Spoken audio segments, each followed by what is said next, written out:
everyone, welcome to today's episode of Wake the Future. And one of the things that we are going to talk about today is that two things can be true at the same time. As Jared knows, one of my favorite words to describe the future is and. And the and that we're going to cover today is the AI paradox. The fact that whether it's sustainability, education, productivity, even the way in which we form relationships, there are narratives out there that seem diametrically opposed to each other. But we're going to dig into each one of these four paradoxes and explain what is going on, what it means, and kind of get to the heart of the issue. People out there might eventually get sick of us talking about AI, but the fact of the matter is, I don't know if it's just the way that the algorithm curates things for me. Everything that I see coming through my feed, if it's not about war or about pop culture, is about AI. Well, it's a defining thing of our time. It's the defining technological leap of our time, and it's going to affect everything. So I think it's really important to talk about this today. And I think some of this is already being identified by other people, but in many ways, you and I have these conversations where I think intuitively we've identified that we're going to cover 4 today, but I think we could probably break this into like 20 more. These paradoxes about this technology itself, where there's the promise of it, where we're starting to see the reality go, and the fact that, like you said, diametrically opposed is one way to look at it, but it's also like, your and framework is perfect for this. Two things can be true at once. They are going to be true at once, and they're going to affect major areas of our life. The first one let's talk about is actually a section of my book, AI and the New Human Frontier, that I included, and I called it in my book, The Sustainability Paradox, because it's something, one, that is not new. 2, you and I have been tracking this now for the better part of the last few years. 3, this narrative is starting to explode. I even was having a conversation with and she's probably watching, my best friend of 40 years today, because she went to an AI panel for women yesterday. And the question that she asked was, how do I communicate my use of AI when her friend is like, actually, every time you put something into ChatGPT, you're pouring out a bottle of water and you're burning down a tree. And she's like, but it's convenience, and I'm not going to give up ChatGPT. I don't want the trees to burn down. But people are confused because they hear these two competing things. The first area that we're going to cover here, fundamental, is sustainability. Is the net effect of artificial intelligence, once it starts to develop further, going to be to bolster sustainability, or is it going to really harm our environment, our ecosystem? I want to back up for a second, because something that you and I have talked about for a few years, which we haven't mentioned on our channel yet, but I think is fundamental, is the question of why AI is being developed in the first place. What are the kind of best use cases for AI?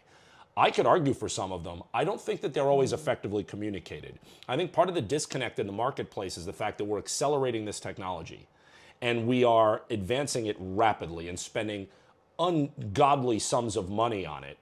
But the average person out there, I don't think, has received the message. It has not been effectively communicated. Why are we actually doing this? Aside from workplace efficiency or gimmicky applications, why are we doing this? So we have to ask the why.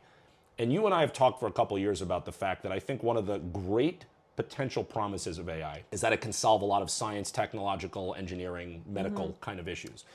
I called it the Magellan Principle a few years ago, referring back to the age of discovery. Explorers that went to uncharted parts of this earth and changed the face of our planet. And we're kind of in a Magellan phase right now, where humans have almost exhausted their capacity to discover new things on their own. But the idea that AI can go through exponentially greater data sets at exponentially greater speed, and not even be more intelligent than us, but just have greater capacity and volume than we do, to solve our problems using collective human intelligence in areas like new materials technology, genetics, vaccines, curing diseases. I mean, it's remarkable. So the thing is, there is this promise that AI can solve a lot of our environmental problems by, for example, coming up with new forms of energy or new forms of materials that are going to be more energy efficient. But then there is the other side of this. So wait, there's the paradox. You saw me the other day going into my own kind of hole as I was watching the Plastic Detox, the new documentary on Netflix, and I was starting to do an audit in our home of our plastic usage, and what the promise of AI is through new materials technology is that there are very small human-led startups that are looking to alternatives to plastics. But it's still really hard to scale a lot of these alternatives. Now, the promise of AI is that it can partner with a lot of these potentially groundbreaking new materials, scale them, and create new opportunities in the marketplace, given all of the research and everything that we know, that would take so much more time if it were just a human-led team. Yeah, I mean, AI has the promise of solving a lot of our ecological problems. And secondarily, because of a lot of these ecological problems, like microparticles of plastic in our food, in our medicine, it has the potential to solve for a lot of human health issues. Yeah. Do you know that this documentary told us that the average person has enough plastic microparticles in their bodies to form a plastic spoon? As always, thank you for being the bearer of good news and uplifting people on this. Wow, I'm depressed now. After I get through this, what if AI can after help I get solve through for this, I'm this? going to go contribute to making that spoon even greater. No, I mean, so AI can help solve for this, and that's the amazing part of this, is that like AI can theoretically help solve for this, but at the same time, the paradox here, and the bottom line for this first category of sustainability, is that at the same time, it is one of the most taxing things we've ever seen for the environment. The energy and water inputs that are required for this are dramatic. And what it's doing is it's already impacting the grid. It's impacting affordability of electricity and energy for average people in many different places. There isn't enough supply to meet the appetite of these rapidly growing companies and industries that are being funded by unprecedented amounts of investment capital. I mean, you're talking about an industry that is already well into the trillions when you think about the energy infrastructure and the water infrastructure. It's also shrouded in so much mystery. Yeah. And when I was doing some of the research on this for the book, I had realized that there was not one tech company, not one, especially when it came to big tech, that was transparent about any of this, which means they obviously know, but there is no honesty, no transparency. Again, shocker, right? But then, you know, it forces us to look under the hood and be like, how bad is it really? Well, and that's like, the thing. what are they afraid to tell us? They're trying to attract investment capital. So the more you talk about the potential downside of a lot of this, the more you risk your own business model. I actually think net that the narrative around this being put out by the big players in the ecosystem are too neutral.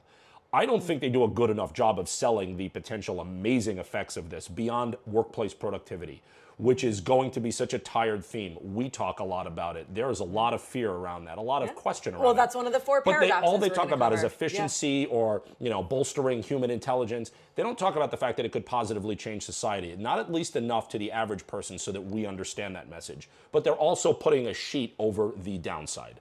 Let's just bury that and cover that up, because ultimately there is not going to come a point where there's a desire for a finite quantity of compute, where all of a sudden we've hit that point, we're good, we're all satisfied, nation states are satisfied, so we're just going to stop now, and the quantity of compute on this earth is going to be satisfactory. I just was reading recently that a lot of top tech talent is now proactively asking for, or they're being offered, or they will be increasingly offered in the future, as a major component of their compensation package, not just money, not just salary, but tokens, to give them access to greater compute from these AI systems, which basically means that we are going to be turning intelligence into a pay-for utility that is part of people's income and compensation. And that you can extend that out to discussions about UBI or universal token income, where people get access to artificial intelligence as a proxy for money. In a system like that, do you understand how much energy and water is going to be required to feed the beast? So at the end of the day, the sustainability paradox here is probably the most fundamental one. It's the most obvious one, because this could solve all of our environmental issues while also contributing catastrophically to them. I just want to layer on the geopolitical component to all of this, because we know that the US and China are in this like AI arms race.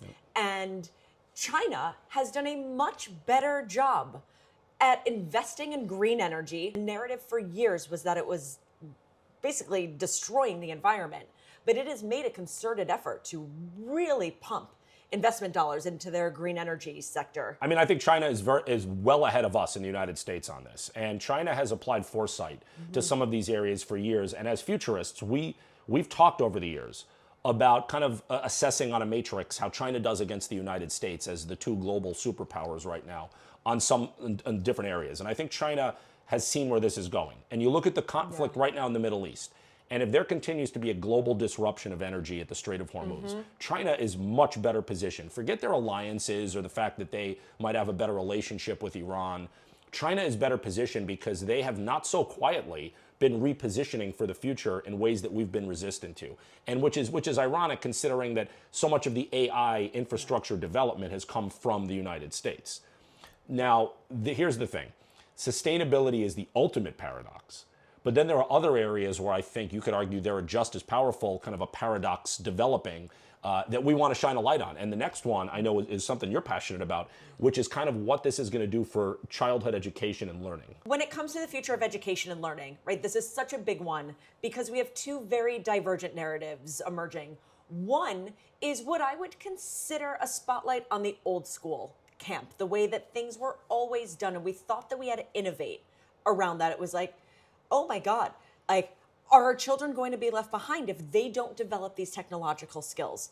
So we see, and this is one of the things I am extremely bullish on, particularly as two parents of an elementary schooler, is the renewed focus on the tactile. I read a study recently, I believe it came out of Norway, where the majority of first graders do not know how to hold a pen or pencil. Yeah. And not because there's anything wrong with them, it's because the muscles in their hands are not fully developed yet. They don't have the dexterity to hold a physical object because so much of their experience has been kind of mediated through the use of screens. That is frightening. Yeah. So the fact that our son came home recently with not just handwriting, but actual cursive letters was so powerful for me because the neural connections that form in the brain when you actually write something down is so powerful. I was reading another study where basically there are 16 different neural synapses that fire at the same time when you are actually just engaging in handwriting. Probably more than 16. It's probably like 16 million, given how many synapses we have in our brain. Not synapses, but like regions of the brain. Yes. Thank you. Yes. So there are multiple regions of the brain firing at the same time, and there's something about what you're doing in a multisensory way that is causing that to happen. If you're looking at something two-dimensionally on a screen, the same regions don't fire. There's now a renewed spotlight in direct response to everything that is happening with AI on these skills. I want to go back to that because the other narrative is the fact that we are deferring so much of our thinking, so much of our cognition, and so much of our experience of how we form those neural connections as children. A lot of that is going on to AI.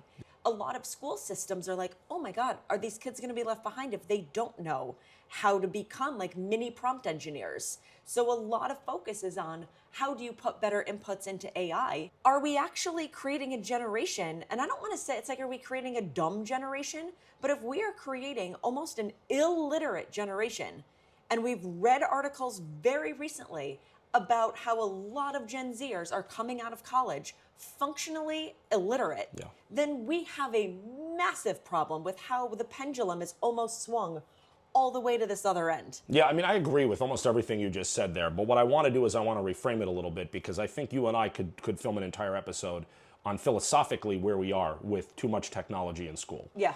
And like a lot of things that happen out there... Was that too much of a personal soapbox? No, I love it because you know how much I agree with that. But we're also trying to present this in the form of a paradox, which there very much is, because here's the thing. Like anything else that goes on in society or these macro trends, there's usually a course correction or an overcorrection, like a rubber band effect. We're seeing a little bit of that now. It doesn't surprise me that some of the most innovative research comes out of Scandinavia, because on the one hand, they have a very open mind about these things and are able to see it objectively. On the other hand, they have very homogenized and small societies, so they can tinker with educational models more easily than we can in a country of 350 million people. So the ultimate paradox here is that there is still tremendous promise of AI. Forget just screens. There is tremendous promise of AI in the educational model, because what it promises is to help through efficiency and through all of this access to kind of collective intelligence. It helps bring so much more knowledge so much more quickly to children and allow them to participate in what is a much broader ecosystem of information sharing. The speed at which information is transmitted, the efficiency.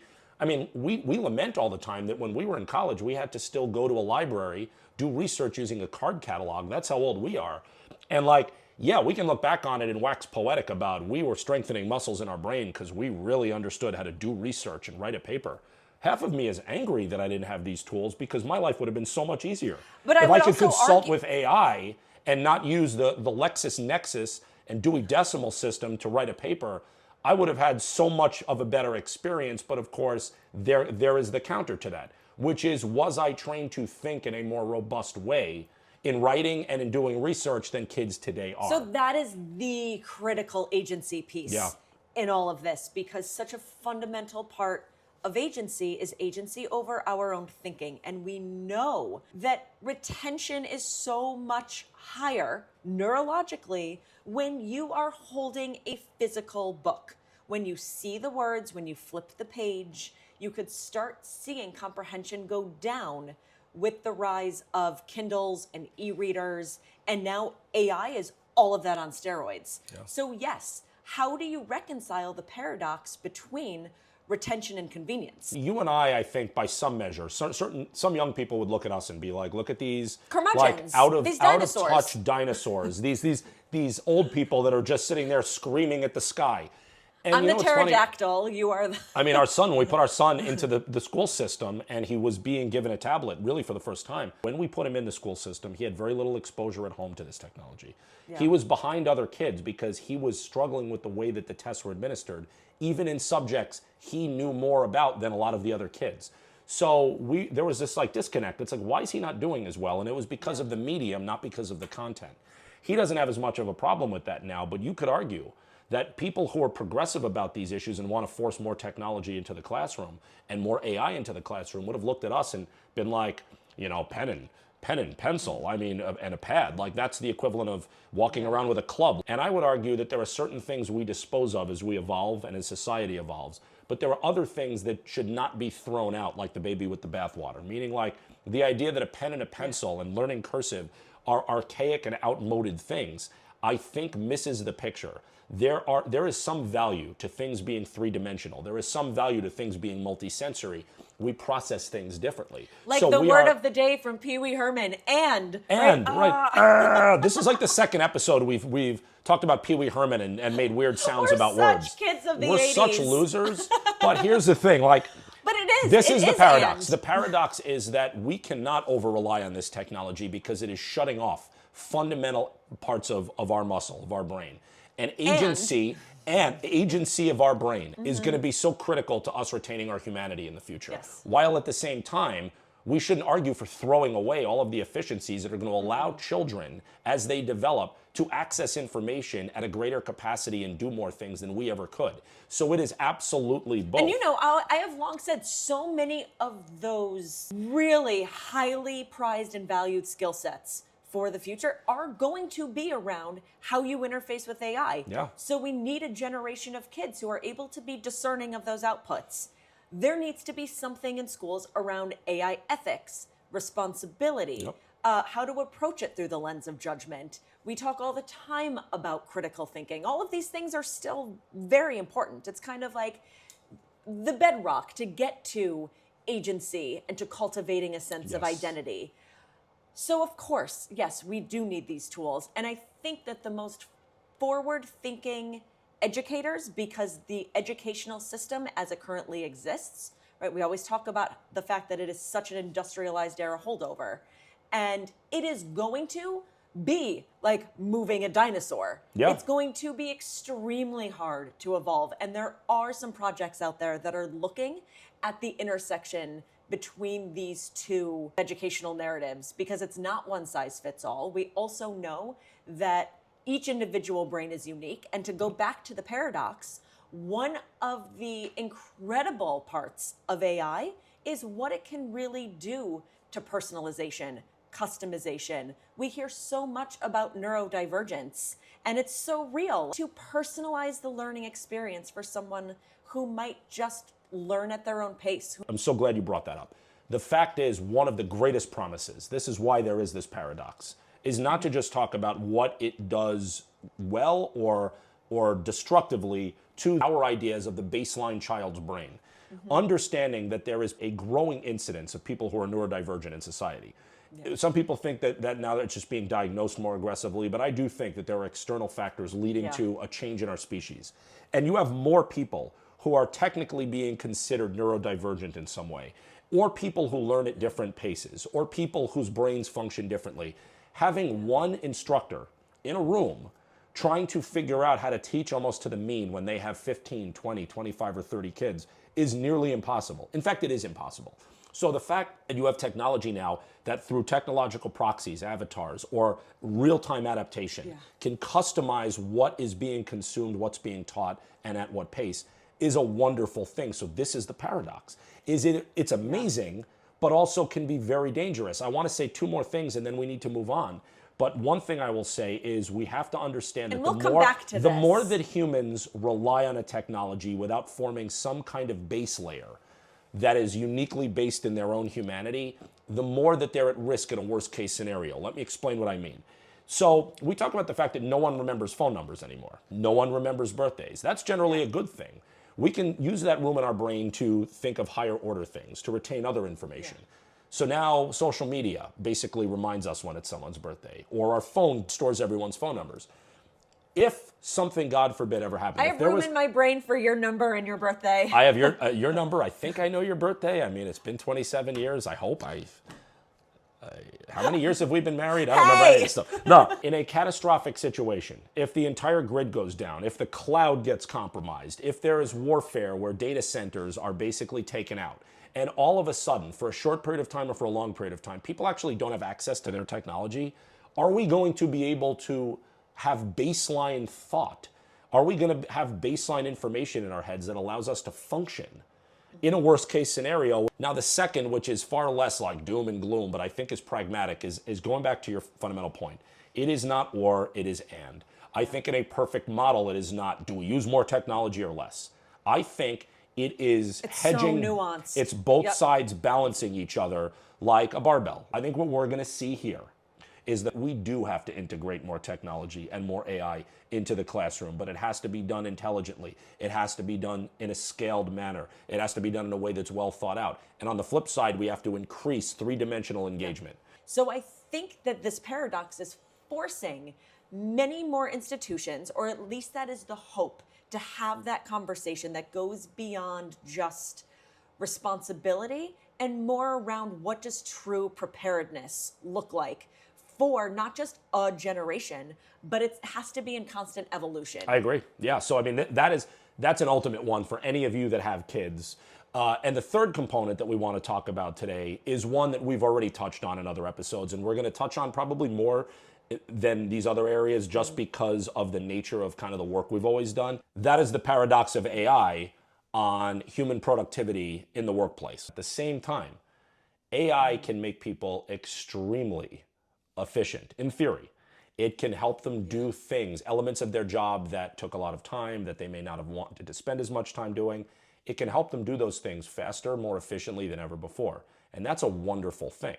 The counter to that is the metric really going to be efficiency? That's what we're saying it's going to be. Or is it going to be productivity? And when we boil productivity down to its core components, it's about getting as much done as possible, which basically means if you allow a human, now with some great complementary tools, to get things that they used to struggle doing or hated doing that might have taken them 10 hours just as a kind of shortcut, and now it takes them 3. Is that a win for the human? Absolutely. Is it a win for the business?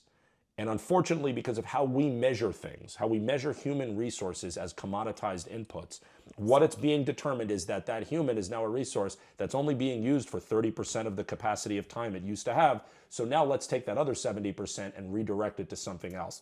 And, oh, by the way, humans still have to get up on the learning curve of how to best use the AI, and there's pressure to do so. So the paradox here is that AI simultaneously can make people more efficient and more productive than ever, but at the same time, it is starting to and could very well lead to mass human burnout. So I want to go back to a point you made about human resources, because historically, right, for the last handful of decades, what the knowledge economy was built on was measuring input, right? We had a lot of input metrics, like clock in at a certain time, clock out at a certain time. There were some baseline metrics around what it is that you're producing, how efficient you are in those hours. And those were measurable inputs that led then to more measurable outputs.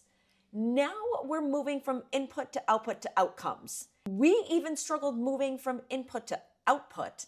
Now we're at that next node of this, and nobody has any idea what they're measuring, how to value it. We talk about the promise of this as an efficiency tool. We did another episode called the AI Treadmill. In order to stay competitive in the knowledge economy of the future, a lot of people are pushing the narrative that you have to level up now, and then you're going to have to continue to level up constantly to sharpen your AI skills. So not only are you going to have to do your job more efficiently, but you're going to have to take that extra time you have, fill that time to create more output, and you're going to have to supplement your time on the clock with micro-learning and other techniques that level you up so that you can remain relevant. At least that's what people are being told. There is endless pressure then that's being applied to the human organism. Yeah. So greater efficiency, greater output, or at least in a shorter amount of time. At the same time, you're not releasing pressure from the valve. The pressure in the valve is actually going up. And that's something that I don't think everyone is ready for, everyone is planned for. And here's the thing, our society is based on constant growth. We're never satisfied with just being at a good level. We're always looking for the next. So it's not going to be enough that humans can get their stuff done that they've always done faster or better.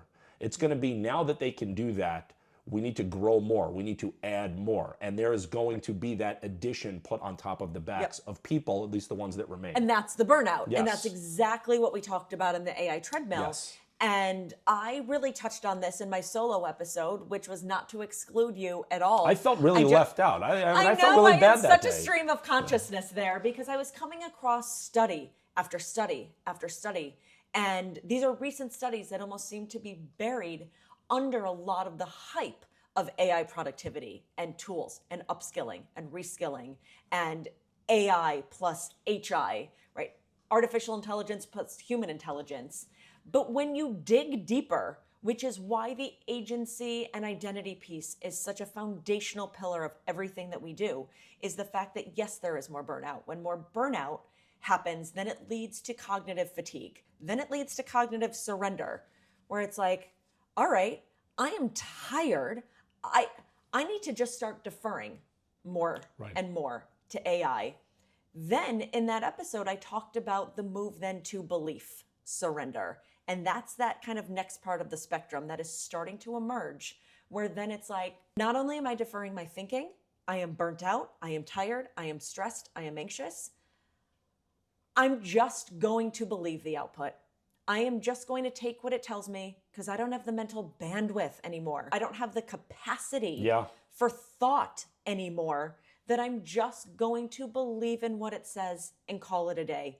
That becomes very, very dangerous. And that's the other side of this productivity coin. Well, and there's belief in two ways. There's belief in the accuracy of information. And that is no different. It's just on steroids, but it's no different than the explosion of information in the internet age. And if you go onto like Wikipedia and understanding, is everything cited properly? Can we trust the information? Yeah. But then there is the belief in quality. So when you produce work, that's what everyone's talking about now with like work slop or AI slop. Yep. And of course, some of that will be alleviated as the technology improves. But it's the idea that people are putting too much trust in a technological proxy to create a work piece or an output, and then they just like, quote, hand it in. And we're seeing a lot of problems with that. And people are posting things on social media that are AI enabled, and then you see the kind of holes in those things. It's exposing people for being lazy and delegating too much. Sameness, right. Similar language, similar cadence. Right. When you go on LinkedIn, everyone's like, you can spot an AI. It's like, everyone's an AI detective now. Well, that's exactly right. And here's the thing. There's an M-dash. It must be AI. I mean, I've used M-dashes my whole adult life, and now people, if I send someone a basic message using an M-dash, which I guess also makes me nerds. friggin' weird, someone's going to be like, that's an AI. We're no, it's grammar not. and syntax nerds. I mean, you know, and it's a stylistic thing. I love M-dashes. I don't see why they're coming under fire here. I mean, talk about a casualty of the AI revolution. Everyone talks about intelligence. You just talked about it. It's so critical. Human intelligence versus artificial intelligence. Human intelligence plus artificial intelligence. I think ultimately intelligence is not the matrix we should be evaluating. And I've developed some thought pieces around why that is, and some of that's going to come in the near future. But if we continue the focus on intelligence, I think one of the key characteristics of intelligence is being anticipatory, is having an understanding beyond your base programming. To this day, one of the problems with AI is the fact that in order to get the most out of it, you have to be a very skilled prompter or prompt engineer. You mentioned prompt engineering. Here's the thing. If someone has to spend a significant amount of their time trying to level up just providing the right input to get the output they want, the system is not that intelligent because the system is not anticipating your needs. You still have to put most of the effort into how you frame what the system gives you. It is getting there faster and faster, but the question is, when will it ever get over that hump where it can fully anticipate what you need? And we're no longer going to talk to people about you need to perfect being a prompter or a prompt engineer. So there are so many elements of this, but ultimately, I think the most talked about in the mainstream, and one we have to talk about here, and that's why we're doing it, is this idea that there is the ultimate paradox between artificial intelligence enhancing our efficiency, enhancing our productivity, in theory, freeing up our time and our mental bandwidth to do all kinds of amazing things and have a human renaissance. And at the same time, it is also going to lead to collective human burnout and human worry. I also just want to add that there is a personal part of this. Like, we can frame it as just productivity in the workplace, and that is a massive, massive part of this conversation. But then there's the personal side of this. And, you know, you talk to like any average mom and dad out there, and a lot of people are using this inside their own homes. I know so many moms who are like, I love AI because I can plan a trip in half the time. I can get like weekly recipes and it'll give me a shopping list, tell me everything I need. And it has simplified everything. It has made me more productive and efficient in other ways. But then it's like, what are we losing in the process? Right? Yeah. I love this paradox you're talking about because in our lives, like we love to travel. Yeah. So we just had this conversation 3 days ago, which is the fact that you can now use AI to effectively craft a full itinerary, a proposed itinerary for us when we travel that seems almost perfect. But then I was like, part of my joy before a trip is going and researching things and putting together my own itinerary. So we live in this world now where AI probably can take a lot of this off of my plate, off of our plate. It's true, we just had this conversation. But I almost resent it for doing that because I'm like, I want to do this. An LLM might be giving similar recommendations. It might tweak it based on what it knows about you, but it's giving similar recommendations to everyone, unless they're curating the prompts very carefully. Right. Means that when we go, I don't want to have a generic experience. I don't want to do what everyone else is doing. I want to do something a little different. There's still a human component to that. So the ultimate paradox here when it comes to this kind of productivity, we talk about it in the workplace, and I think that's where it's going to be most salient, at least right now, but it's also in our homes. It's about outsourcing our thinking and our tasks to things in some ways that are making our lives more efficient, more convenient, and a lot better. And at the same time, is it limiting us in other ways? We have to think about that paradox. Yeah. And then there's the fourth paradox, the last one we're going to talk about today, which is all around human relationships. It's the social component of this. And what's interesting to me about this is we live in a time now where AI has the potential to serve as an enhancer in many cases or as a full proxy in other cases for humans. Yeah. And it opens up so many social possibilities for people while also at the same time potentially fundamentally damaging human-to-human interaction. And I think depending on who you talk to about this, and we're no different, there's probably a value judgment you place on this and you think it's wonderful or it's not so wonderful. Aside from our personal opinions, I think we have to present it as a paradox here though, because it's going to be so important. This is the same thing we talked about in learning.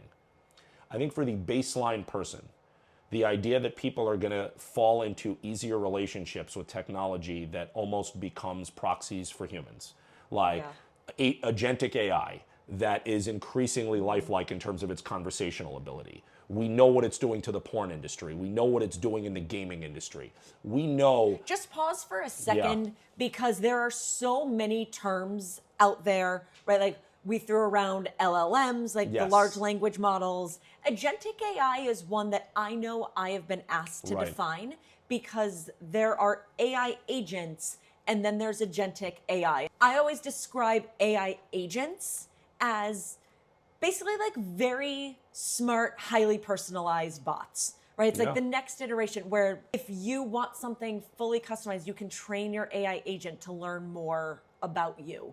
And I just wanted to pause there because I think that's such a fundamental part of relationship formation, because we are creating these AI agents as almost personal proxies that can do more of our kind of traditional thinking for us. But I just wanted to clarify some terms. Considering we come out of the business world, agentic AI, and I'm dumbing this down, I probably am not even giving the right definition, but effectively is the idea that companies have determined that they can form better relationships with customers by having agents that are automated, that are now infused with artificial intelligence, that can have full conversations with people, anticipate their needs, and deliver responses or products to them. And we can completely remove humans from that value equation, at least on the service side. And what's interesting about that is that those agents are increasingly lifelike, and people can form relationships with them.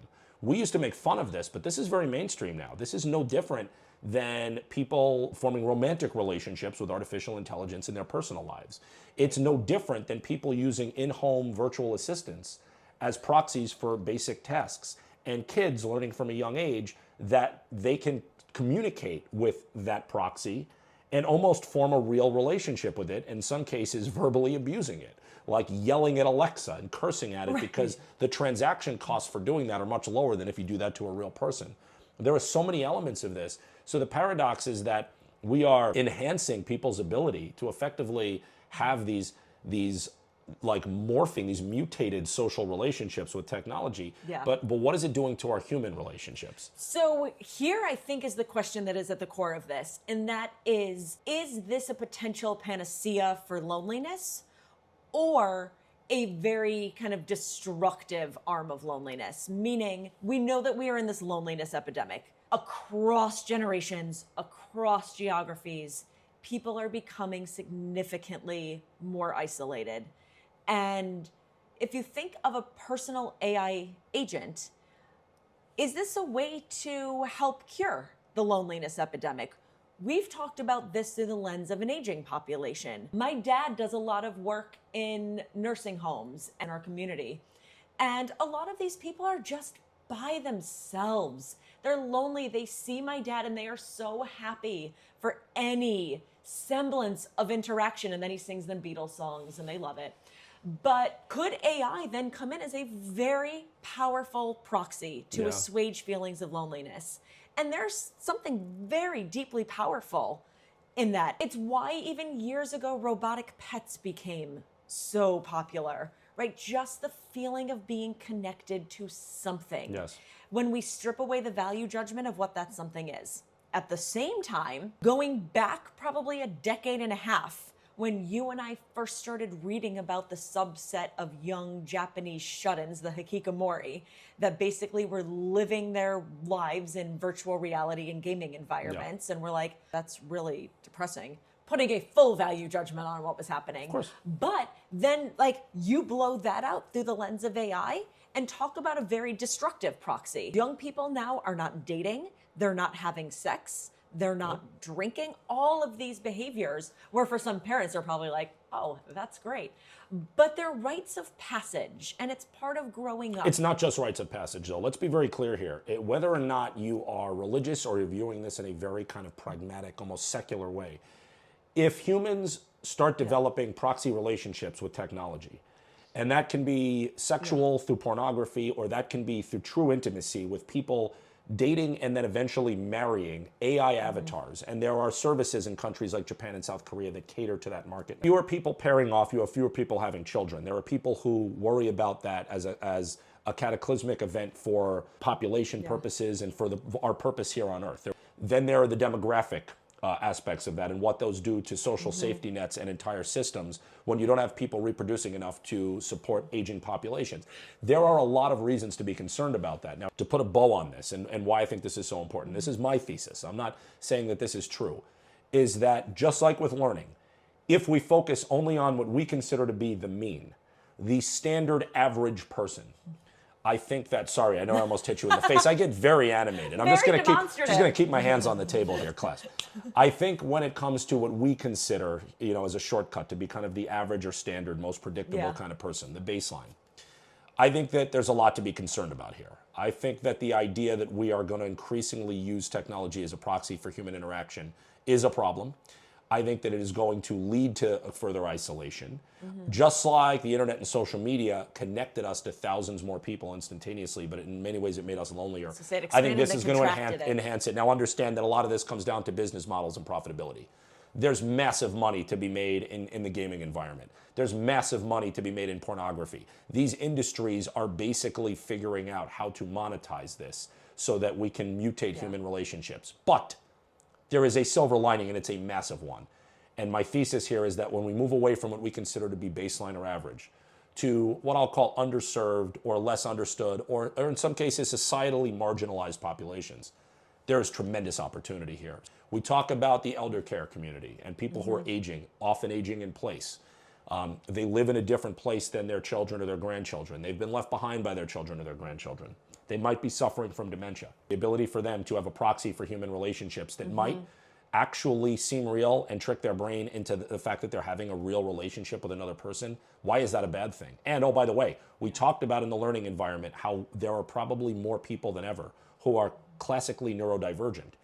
People who are neurodivergent or people who are not neurodivergent but are very, very strong introverts tended to struggle in the industrial era educational system, and they struggled in the conventional workplace because they didn't want to constantly interact with people in a traditional way. Now that you give them a lower risk form of communication or socialization with technology and AI avatars, there are some people who may not ever really pair off the way we would consider conventional. That's a great point. When it comes to romance and intimacy, and now they have an off-ramp that is something that is safe for them. And you know what? We're going to have to respect that because in the world we're living in today, there are more people that are non-average. I'll just put it that way. So I think the paradox here is that this technology is making us far more social and less social, and it's going to operate differently for different people. That equation is going to look different for every single person on Earth. So how do we get our heads around it? That's kind of why we're having this conversation here today. So each one of these obviously lends itself to its own full episode. As a reminder, we covered 4. We covered the sustainability paradox, the learning education paradox, the productivity paradox, and the relationship paradox. What we would love to hear from all of you is which one really resonated the most. So in today's episode, here is a key takeaway for each of the 4 paradoxes. For the sustainability paradox, through what we call the Magellan Principle, AI can solve huge environmental problems and catapult us to a new age at the same time as the use of AI is very detrimental to the environment and causing a lot of deep-seated sustainability issues. One key takeaway when we talk about this in the context of childhood development, learning, and education is that we now have the tools, in theory, to help people have customized, individualized learning more than ever before. And that's going to be so critical for children who are non-average or need to work at their own pace. The flip side to that is we cannot think about this technology ultimately as a proxy for human thinking. For the productivity paradox, we know that these tools are making people more productive and more efficient, but at what cost? On the other side of the coin is increased burnout, cognitive fatigue, mental load, and brain rot. For the kind of social and relationship aspect of this, very similar to learning and education, we have to understand that 2 things are happening at once, and they're not mutually exclusive. This technology is enabling many people, including what I will call underserved or marginalized populations, to have relationships and interaction that they were never able to have before, and that is a major societal win. On the other hand, for the average person out there, we have to be very careful not to allow this technology to overrun or become a proxy for the cultivation of real human relationships. As always, like, follow, subscribe, and join us for our next episode of Wake the Future next Tuesday.